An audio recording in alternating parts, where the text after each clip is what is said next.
My name is Richard Caldwell. For most of my life, I was a leader, a fighter, a man who believed in strength above all else. I built a movement, stood in front of crowds, and preached a message that made me powerful. I told people that faith was a lie, that God was a crutch for the weak, that the only truth in this world was the power we took for ourselves. And people listened. They followed me. They believed in me. But then I died. For 6 minutes, my heart stopped. For 6 minutes, I was gone. And in those 6 minutes, I saw something that shattered everything I had ever believed. I stood before the very presence I had spent my life denying. I saw what awaits those who reject the truth. I saw what is coming for this world, and now I have come back with a message. But no one will believe me. My followers think I've lost my mind. The world mocks me. They don't understand. But soon they will. Subscribe to the channel and turn on notifications so you don't miss new stories. If you enjoyed this one, leave a like, it really helps. And don't forget to share your thoughts in the comments. Let's discuss. I used to think I had everything figured out. The world was black and white, divided into the strong and the weak, the deserving and the parasites. I built my life on that belief. I stood before thousands on podiums and stages, behind microphones and cameras, telling people what they wanted to hear, what I wanted to believe. I was a fighter, a warrior for a cause greater than myself. At least, that's what I thought. But then I died, and everything I knew turned to dust. It was supposed to be just another day. A speech, a few interviews, shaking hands with the right people, making sure my words hit hard enough to make headlines but not enough to get me banned. I had done it 1,000 times. The media hated me, but they couldn't stop talking about me. The movement needed me. I was their voice, their leader, the man who told them the truth when the whole world was drowning in lies. And God? God was just another lie, another tool used to control the weak-minded, to make men kneel instead of fight. I had no use for fairy tales. Strength was real. Power was real. The will to survive, to dominate, to carve your place in the world with your own 2 hands, that was real. I remember leaving the studio after my last interview. I had just finished tearing apart some so-called expert who tried to debate me on faith. The man had looked at me with pity when I told him, straight-faced, that there was no God, no divine justice, no heaven, no hell, just power, just winners and losers. He had sighed and said, "I hope for your sake that you're right." I had laughed. If I had known what was waiting for me just an hour later, I would have screamed instead. The pain came out of nowhere. One moment I was driving, my mind already thinking ahead to my next move, my next speech, my next target. The next, it felt like something had reached into my chest and squeezed hard. My hands jerked on the wheel, my vision blurred, my lungs locked up. I couldn't breathe. The road twisted, the lights smeared together, and then impact. A screech of metal, glass exploding, my body thrown forward, a shockwave of pain that swallowed everything, and then silence. I should have been unconscious. I should have been gone, but I wasn't. I was there, awake, aware, but something was wrong. The pain was gone, but I felt disconnected, light, weightless. And then I saw it, my car, crumpled, smoking, shattered like a toy, and inside it, me. My body, limp, lifeless, blood smeared across my face, my shirt torn open where the paramedics were trying to revive me. The scene should have terrified me, should have made me panic, but all I felt was confusion. I tried to move, to speak, to scream, but there was no voice, no breath, no sensation. I was just there, floating, watching. The medics worked frantically. One was shouting something, calling for more equipment. Another pressed down on my chest, counting under his breath. I saw my fingers twitch, my legs spasm, a final, desperate attempt to hold on. Then, nothing. The medic looked up at his partner. He shook his head. The other man swore under his breath, pulled back, and then they stopped. The world kept moving around me, sirens wailing in the distance, traffic piling up, bystanders whispering. But for me, time had ended. And then the darkness came. It started at the edges, creeping in like smoke, curling around me, pulling me away from the scene below. I tried to fight it, to resist, but there was nothing to hold on to. The city, the flashing lights, the shattered remains of my car, they faded, swallowed by the blackness. I was falling, but there was no ground, no end, just a void stretching forever. The whispers started soon after. At first, just a murmur, distant, shapeless, but then they grew louder. Voices, dozens, hundreds, speaking, laughing, screaming. My name.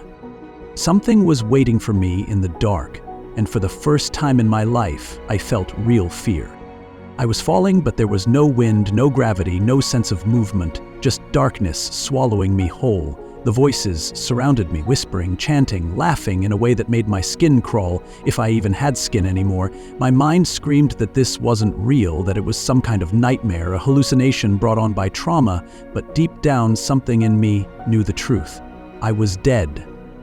The life I had built, the power I had wielded, the fights I had won, it was all over, and now something was coming for me. The darkness wasn't empty. Shapes moved within it, shifting like shadows in a fog, growing clearer as I descended deeper. Figures twisted and stretched, their eyes hollow, their mouths forming silent screams. I wanted to turn away, but there was nowhere to go. I was being pulled toward them, drawn into the very thing I had mocked my entire life. Hell.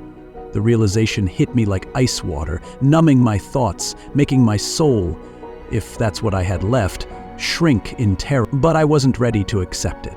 No, this wasn't real. This couldn't be happening. I tried to fight, to force my way back, but there was nothing to hold on to, nothing to push against. The shadows reached for me, their fingers stretching, curling, clawing at the space between us. Their voices grew sharper, forming words that sent spikes of dread through me. They knew me, they called me by name, they whispered my sins. Every action, every speech, every moment I had spent fueling hate, spreading division, turning men against each other. I had thought I was a warrior for truth, for strength. But here, in this abyss, I was nothing but another lost soul dragged into the consequences of my own choices. And then, light.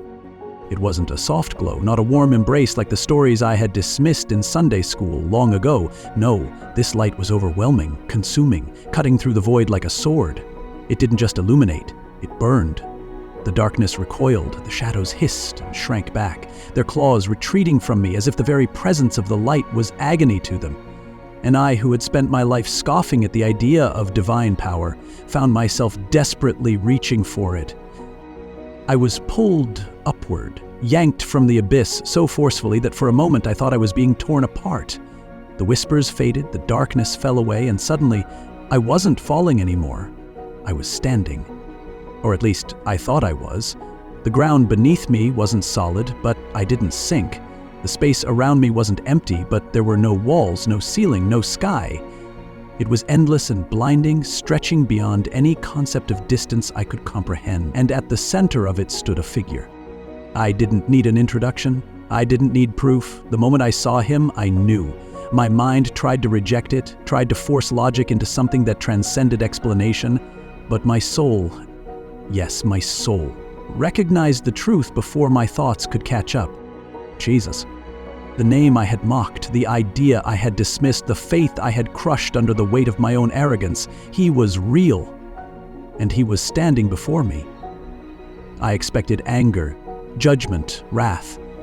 I had spent my life ridiculing everything he stood for. If anyone deserved to be cast down into the pit I had barely escaped, it was me. But when he looked at me, there was no hate in his eyes. There was power, yes, a presence so overwhelming I could barely withstand it. But there was also sorrow, not for what I had done to him, but for what I had done to myself. I tried to speak, but my voice was gone. I tried to move, but my body, if I even had one, refused to obey. All I could do was stand there, stripped of every illusion, every justification, every excuse. And then he spoke. "Rick, you knew of me, but you rejected me. Why?" The words weren't loud, but they shook through me like a tremor in the core of my being. I opened my mouth to respond, but nothing came out. Because what could I say? That I had been misled? That I hadn't known? That I had truly believed he was a myth, a crutch for the weak? No, I had known. I had heard his name, had read his words, had seen his followers, and I had chosen to turn away, not out of ignorance, out of pride. I fell to my knees, not out of reverence, not yet, but because I could no longer stand beneath the weight of my own choices. My mind was still rebelling, still clinging to the identity I had built for myself, but my soul, oh, my soul knew. I had spent my life denying the existence of God, and yet, here I was, kneeling before him. I knelt there, paralyzed, my mind reeling, my soul unraveling under the weight of the moment. I had spent my life mocking faith, tearing it down, laughing in the faces of those who believed in anything beyond what they could see and control. Yet here I was, kneeling before the very presence of the one I had denied. My instinct was to resist, to argue, to find some way, any way, to make this fit into the world I had constructed for myself. But there was no argument left. No logic could explain away the reality standing before me. No defiance could hold against the force of the truth I was now drowning in. The light around him pulsed, not in a way that was visible, but in a way I felt.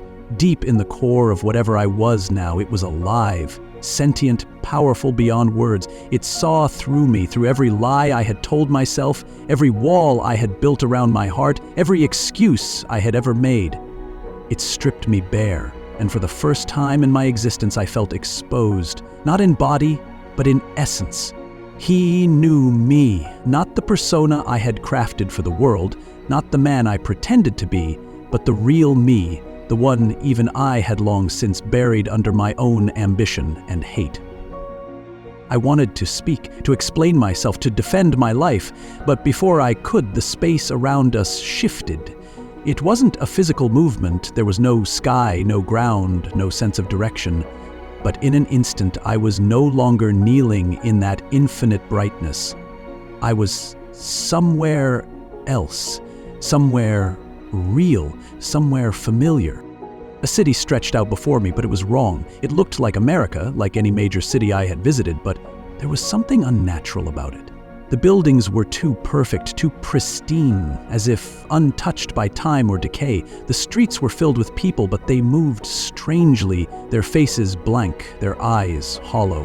It was then that I realized they were not alive, not in the way we understand life. They walked as if following an unseen force, their bodies going through the motions of existence but without true awareness. It was a world without purpose, without love, without hope. "What is this?" My voice finally broke through the silence, and it sounded foreign to me, small, unsteady. "The world you believed in." His voice came from everywhere and nowhere, filling the space, pressing into my very being. A world built on power, on control, on the illusion of strength. You spoke of a future where men ruled by their own will, where they bent reality to their desires. This is what that world becomes. I watched as the people continued their lifeless march, their eyes glazed, their faces devoid of anything human. A man stumbled, falling to the pavement, but no one stopped to help him. No one even noticed. A woman walked past him, her lips moving as if speaking, but no sound came out. They were trapped, locked in an existence without connection, without meaning. It was a world where everyone was their own god, yet no one had any life within them. "No," I whispered, shaking my head. "This isn't right. This isn't what I wanted." "This is what you chose," he said, and I turned to see him standing beside me, his expression not angry, not condemning, but filled with a sorrow deeper than anything I had ever known. "You believed in a world without me. This is a world without me." Panic clawed at my chest. I looked around, searching for something, anything to break the stillness, to prove this wasn't real. My whole life, I had believed that men made their own fate, that the strong survived and the weak perished. But this wasn't survival. This was something worse. This was existence, stripped of everything that made it worth living.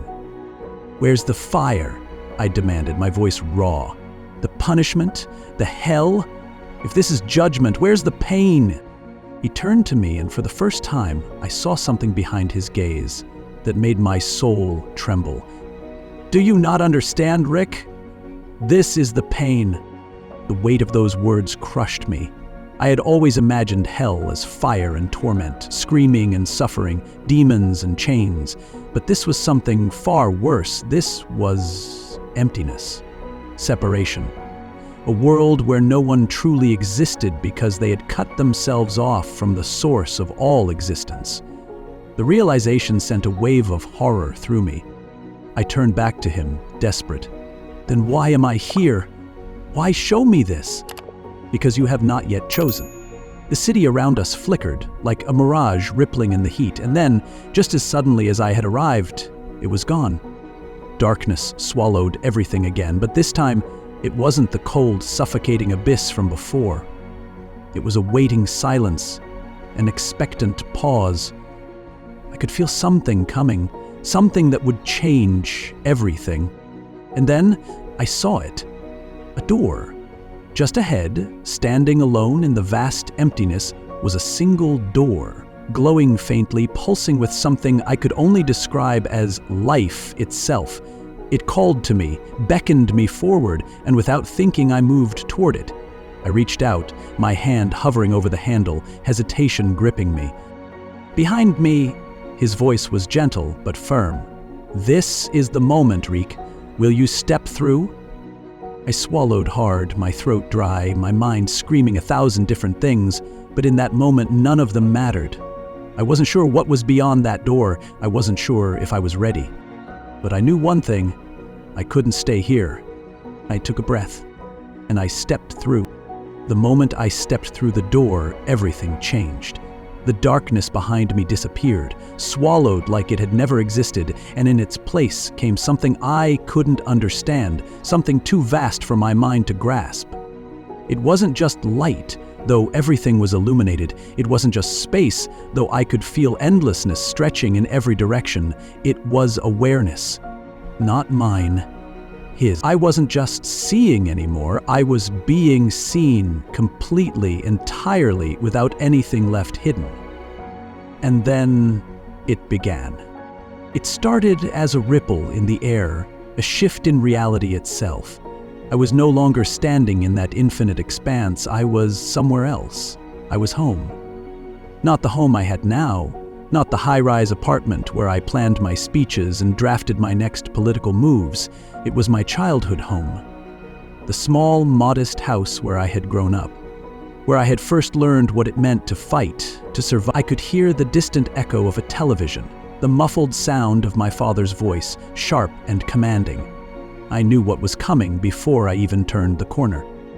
There I was, a boy no more than 8 years old, sitting at the kitchen table, shoulders hunched, face down, fists clenched.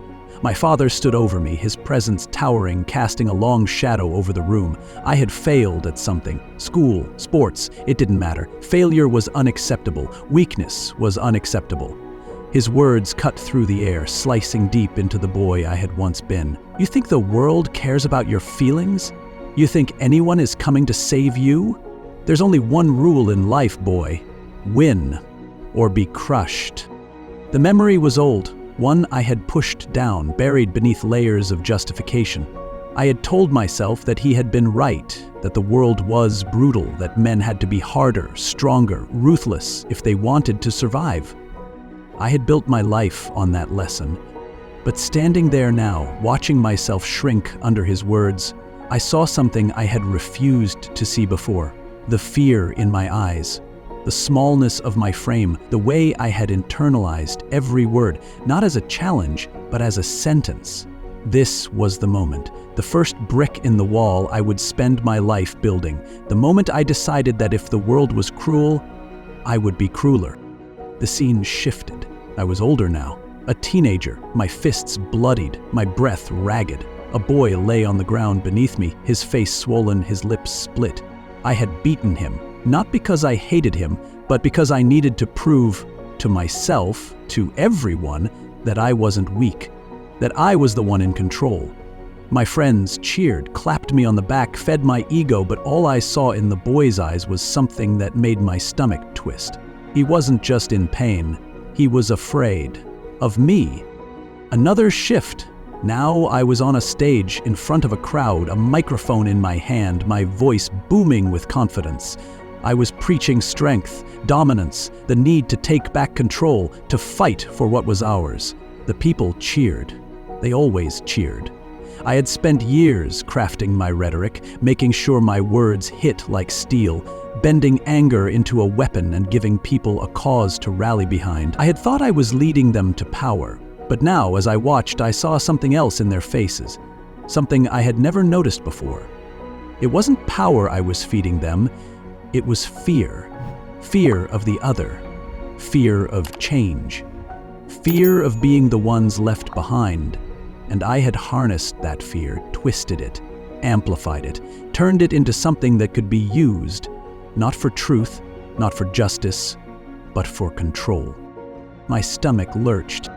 The images came faster now. Every moment I had justified, every action I had defended, every time I had told myself that I was doing what was necessary, it was all stripped bare, laid out before me in undeniable clarity. I saw the people who had been hurt by my words, the ones whose lives had been altered because of the seeds of division I had planted. I saw the quiet suffering of those I had dismissed, the broken families, the shattered friendships, the lost souls who had taken my words and run with them, turning them into something even darker than I had ever intended. And then I saw the ones who had followed me, the ones who had listened, the ones who had taken my words and turned them into action. I had never cared before, had always told myself that what people did with my message wasn't my responsibility. But standing here, watching it unfold, I knew better. I saw the destruction I had played a part in, the hatred I had fueled, the people who had been hurt, who had been killed because of the fire I had lit. A sob caught in my throat. I turned, desperate, searching for him. He was there, watching, waiting. His face was unreadable, but his eyes, they held something I couldn't bear to see.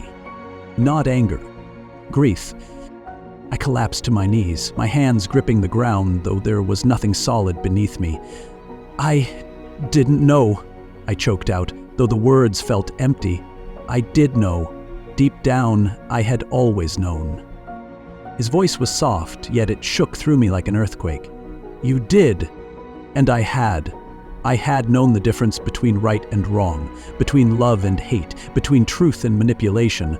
But I had chosen the easy path, the one that made me powerful, the one that made me untouchable. Now I was being touched by the full weight of what I had done. Tears blurred my vision, but it didn't matter. I could still see it all, replaying in my mind like a film that would never stop. I had spent my life believing I was strong, that I was the master of my fate. But now, stripped of all my illusions, I realized the truth. I was never strong. I was just afraid, and that fear had shaped the world around me, leaving scars that could never be erased. I knelt there, broken, my mind unraveling under the weight of everything I had seen. My entire life, I had convinced myself that I was in control, that my actions were justified, that the world worked in absolutes, strength or weakness, power or submission. But now, stripped of every excuse, every self-made truth, I saw it for what it really was, a lie. I had built my life on a lie. And the worst part? I had known it. Deep down, beneath the layers of pride and defiance, I had always known that my words carried consequences, that my actions left ripples far beyond what I could see. But I had told myself it didn't matter, that I was doing what was necessary, that the world needed men like me. Now, kneeling before him, I finally understood. The world had never needed me. It had needed him. And I had spent my life trying to erase him from it. The silence stretched between us, heavy, endless. I didn't dare look up. I couldn't. I didn't deserve to. But then, everything shifted. The space around me rippled, and suddenly I wasn't kneeling anymore. I was standing, but the ground beneath me wasn't solid. It was moving, twisting, changing. The world stretched out before me, but it wasn't the world I had known. It was a city. A great, sprawling city filled with people, buildings, streets pulsing with life. At first, it looked normal.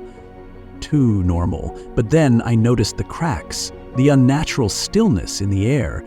The way the sky seemed just a little too dim, the sun a little too cold. The people moved like shadows, their faces distant, their eyes dull. And then, just as I began to understand what I was seeing, it happened. The ground shook. Not like an earthquake, not a natural tremor, but something deeper, something primal. A sound tore through the air, low and guttural, like the groan of the earth itself. The buildings shuddered, the sky darkened. And the people, at first, they didn't react. Then, as if a switch had been flipped, they started running. No screams, no cries, just silent, desperate movement, as if they knew, somehow instinctively, that something was coming. I turned, searching for the source of the sound, and then I saw it. A wave, but not of water. A darkness, rolling toward the city like a living thing, swallowing everything in its path. It wasn't just consuming the buildings, the streets. It was consuming the people. And they knew it. They ran, but it didn't matter. One by one, they were caught, and the moment the darkness touched them, they were gone. Not dead, gone. Erased, as if they had never existed at all. A deep, unshakable horror settled in my chest. I turned to him, my voice barely more than a whisper. "What is this?" The end. His voice was calm, but there was something behind it. Something heavy, something sorrowful. I shook my head, unable to process what I was seeing. No, this can't be. This isn't real. He turned to me, and when his eyes met mine, I felt the weight of eternity pressing down on me. This is what comes when the world chooses itself over me. This is the future you helped create. The words hit me harder than any punch I had ever taken. No, I didn't. I stopped myself, the excuse dying on my tongue. I had spent my life tearing down faith, dismantling belief, spreading the idea that men were their own gods, that we didn't need anything beyond ourselves. I had turned people away from the only thing that could have saved them. The darkness surged forward, and now I could hear them, the ones who were being taken. Their voices didn't scream, they pleaded, not for rescue, not for mercy, but for time. More time. But there was none left. The moment the darkness touched them, they were erased, as if they had never been. Terror gripped me, my body frozen. I turned to him, desperation clawing at my throat. What do I do? How do I stop this? He studied me for a long moment, and then, slowly, he spoke. You cannot stop it. It has already begun. My stomach dropped. Then what? Why show me this if I can't do anything? You can... The darkness surged closer, and for a moment I thought it was coming for me. I braced myself, expecting the cold emptiness to take me like it had taken the others. But then, just before it reached my feet, everything stopped. The world froze. The wave of destruction stood still, unmoving, waiting. And I understood. This was the moment. This was my choice. I turned to him, tell me what to do. His eyes held mine, unwavering, unshakable. Go back. The words sent a shiver through me. I had seen enough to know what that meant. If I went back, nothing would be the same. I would be a man without a place, without allies, without purpose. No one would believe me, my name, my reputation, my entire life. It would be over. And yet, if I stayed here, I would be safe. I would be beyond the suffering that awaited the world. I swallowed hard. What happens if I stay? His expression didn't change. Then this is where your story ends. I looked back at the frozen wave of darkness, at the faces of the people caught within it. My people. The ones I had led. the ones who had followed me, believed in me. And for the first time, I saw them not as pawns in some grand game of power, not as tools for my ambition. I saw them as souls. Souls that were about to be lost. I turned back to him, my breath unsteady. If I go back, will it matter? Will it change anything? His answer was simple. That is not for you to know, only to choose. A silence stretched between us. My choice, my final decision, stay or return, leave everything behind, or step back into a world that would never understand what I had seen. For the first time in my life, I was afraid. Not of losing, not of weakness, not of death. I was afraid of failing him. I took a breath, and I made my choice. The moment I made my choice, everything shifted. The silence, the stillness, the frozen darkness, all of it collapsed in on itself like a dream unraveling. A force, unlike anything I had ever known, pulled me backward, yanking me away from the endless expanse, away from him, away from the truth I had just begun to understand. I fought against it, not because I wanted to stay, but because I was terrified of what was waiting for me on the other side. But it didn't matter. I had already chosen, and there was no turning back. I felt weight again, pressure, something solid beneath me. The warmth of his presence was gone, replaced by something sharp, something cold.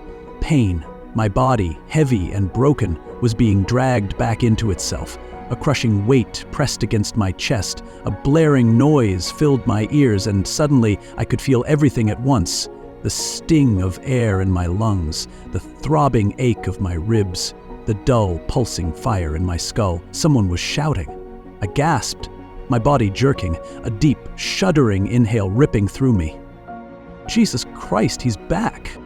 I heard the panic in the voice, the disbelief. Hands gripped my arms, something pressed hard against my ribs. I tried to move, to open my eyes, but the world around me was still a haze of noise and pain. A voice, female, urgent, called out instructions. Something beeped rapidly, then more voices, more movement. I was alive. Reality hit me all at once, slamming into me with the force of a freight train. The hospital, the crash, the paramedics who had given up on me. I had been dead. No heartbeat, no breath. They had stopped trying. But now I was back. I forced my eyes open. The light was too bright, stabbing into my skull, making me wince. Shapes moved around me, blurry figures in scrubs and masks. One of them, a man, leaned over me, his face hovering just inches from mine. His eyes were wide, his expression torn between awe and fear. "Mr. Caldwell, can you hear me?" I tried to speak, but my throat was raw, my mouth dry as sandpaper. I swallowed, coughed, tried again. My voice came out hoarse, barely above a whisper. I trailed off. How could I explain? What words could I possibly use? The doctor shook his head, as if he couldn't believe what he was seeing. "You were gone, no pulse, for 6 minutes." He exhaled, running a hand over his face. "I've seen people come back after a minute, maybe 2, but 6? That doesn't happen." 6 minutes. 6 minutes of clinical death. 6 minutes that had felt like an eternity. I tried to sit up, but pain shot through my ribs, forcing me back down. The reality of my body came crashing down, bruises, fractures, trauma from the crash. I should have been focused on that, on the physical agony, on the miracle of simply being alive, but I wasn't. Because I had seen something beyond all of this, and the weight of it was suffocating me. I turned my head slightly, scanning the room. A nurse stood by the monitors, adjusting something. Another medic spoke in hushed tones to someone just outside the door. Everything about this place felt distant, unreal. I wasn't supposed to be here. I had seen what was waiting beyond this world, and now I was expected to just slip back into it? To pretend like nothing had happened? No, that wasn't possible. I took a slow breath, trying to steady myself. "I need to tell them," I muttered, more to myself than anyone else. The doctor frowned. "Tell who?" I met his eyes, And for the first time, I realized how impossible this was going to be. No one would believe me. I had spent my entire life preaching against faith, against God, against everything I had just witnessed. And now, after years of calling believers fools, after decades of tearing down everything sacred, I was expected to walk out of this hospital and tell the world that I had been wrong, that I had seen Jesus, that he was real. They would think I was insane, but that didn't matter. I had a second chance. I had been given something I didn't deserve, and I knew deep in my soul that I couldn't waste it. I forced my body to move, ignoring the pain, ignoring the protests of the nurses as I shifted against the hospital bed. "I need to talk," I said, my voice stronger this time. "To the press, to my people." The doctor shook his head. "You need rest, you need recovery. Mr. Caldwell, you've been through extreme trauma, physically and mentally. Let's take this one step at a time." I almost laughed. One step at a time? How could I take this slowly when I had seen what was coming? The darkness, the people being erased, the fate of those who refused to see the truth. I had spent my life leading people down the wrong path, and now I had a responsibility to try and lead them back. I pushed forward, every inch of my body screaming in protest. "You don't understand. I don't have time." A deep unease settled in the room. The staff exchanged glances. The doctor sighed, his expression shifting from concern to something else. "Pity. Mr. Caldwell, I know this must be overwhelming. It's not uncommon for people who have experienced clinical death to have vivid hallucinations. Near-death experiences can feel very real, but it was real." My voice came out sharper than I intended. The room went silent. "I wasn't hallucinating. I saw him. I spoke to him." No one said anything. They just looked at me, waiting for the inevitable breakdown, for the moment when I would realize my mind was playing tricks on me. But that moment wasn't coming. I knew what I had seen, and the longer I sat in this bed, wasting time, the more I felt the weight of responsibility pressing down on me. I wasn't ready, I didn't know where to begin, but I had no choice. I took another breath, steadying myself. "I need to go," I said, my voice calm, determined. The doctor sighed again, rubbing his temples. "We can discuss that later. For now, just focus on healing." But that was the problem. I didn't have time to heal. The world didn't have time to wait. I turned my head, staring out the window. The city stretched out beyond the glass, oblivious to what I had just witnessed. People walked the streets, living their lives blind to what was coming. And I knew, with a certainty deeper than anything I had ever felt before, that nothing would ever be the same again. They discharged me after 3 days. Physically, I was stable. The fractures would heal, the bruises would fade, but the real damage, the part of me that had been shattered beyond repair, had nothing to do with my body. The world outside the hospital was the same as I had left it. The news cycle had already moved on from my accident. My name still carried weight. My followers were still waiting for me to speak, to rise again, to continue the fight I had spent my life leading. But they had no idea. They had no idea that the man they had followed was dead, that the one standing in his place had seen something that made every speech, every rally, every belief I had ever preached feel like dust. I tried at first to explain. I went to the people I trusted, the ones who had stood beside me for years, the ones who had built my movement with me. I told them what had happened. I told them what I had seen, and they laughed. They thought it was a joke, a publicity stunt. Then, when they realized I was serious, their laughter turned to unease, concern. They whispered about trauma, about how near-death experiences could change a man, distort his thoughts. And when I didn't back down, when I didn't take it back, they turned on me. The headlines came fast. Caldwell loses his mind after accident. Former firebrand rants about seeing Jesus, conspiracy, or breakdown. My name became a mockery overnight. The same people who had once cheered for me now dismissed me as insane. The movement I had built pushed me out like a disease, afraid of what I had become. I was no longer their leader, I was their embarrassment. I should have expected it. I had spent my life teaching people to reject faith, to scorn the weak, to see the world in black and white. And now, I was trying to tell them that I had been wrong? That everything I had built had been a lie? Of course, they wouldn't believe me.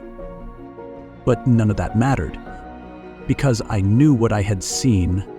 The world is running out of time. I don't know when, I don't know how soon, but I saw what's coming. The darkness, the silence, the erasure of everything. It's real, and most people won't see it until it's too late. They'll keep living their lives, laughing at men like me, thinking they have all the time in the world, just like I did. I don't blame them, but I need them to understand. I don't care if they mock me. I don't care if they think I've lost my mind. The truth isn't about being believed, it's about being told. And so, I'm telling you, you can ignore this, you can roll your eyes, call me delusional, tell yourself that I'm just another fanatic who cracked under pressure. You can laugh, just like I laughed when people tried to tell me the truth. But one day, you will see what I saw. And when that day comes, you won't be able to say you weren't warned.